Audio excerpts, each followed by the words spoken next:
কালি নিশা আমাৰ দেশৰ বৈদেশিক সচিব বিক্ৰম মিস্ত্ৰী ডাঙৰীয়াই আমাৰ মুখ্য সচিবক জনাই যে বিশেষ কাৰণত এইবাৰ অসমলৈ জাপানৰ প্ৰধানমন্ত্ৰী নাহিব, তাৰ পৰিৱৰ্তে জাপানৰ প্ৰধানমন্ত্ৰীৰ যিটো ভ্ৰমণ সেইটো নতুন দিল্লীতে আবদ্ধ থাকিব।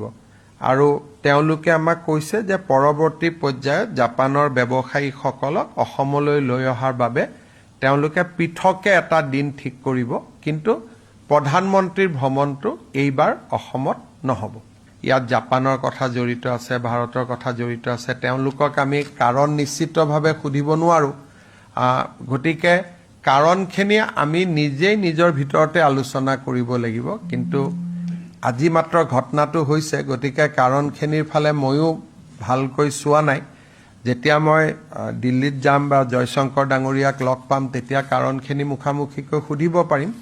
কিন্তু আজিৰ মুহূৰ্তত কথা এইটোৱে যে ভাৰত চৰকাৰৰ বৈদেশিক পৰিক্ৰমা সচিব বিক্ৰম মিস্ত্ৰী ডাঙৰীয়াই যোৱাকালি ৰাতি প্ৰায় 10:30 বজাত আমাৰ মুখ্য সচিবক জনাইছে যে এৰাব নোৱাৰা কাৰণত প্ৰধানমন্ত্ৰীৰ ভ্ৰমণ এতিয়া অসমলৈ নহ'ব, নতুন দিল্লীত হ'ব।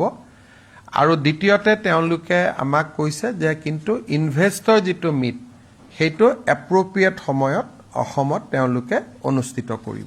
চাওক, এইটো আমাৰ বাবে নিশ্চিতভাৱে দুৰ্ভাগ্যৰ কথা যে 2019তো আমি প্ৰস্তুতি চলাই আমাৰ হাতৰ পৰা আমি আনিব নোৱাৰিলোঁ।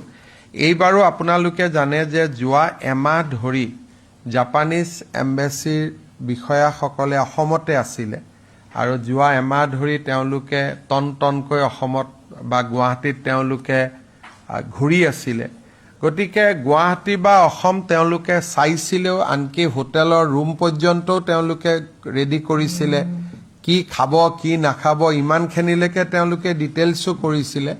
কিন্তু যোৱাকালি ৰাতি খবৰটো আহে আৰু সুধিবৰ কাৰণে এইটো খুব ভাল নালাগে যে কিয় নাহিলে, কি কথা সোধাৰ পৰিৱেশটো নাথাকে।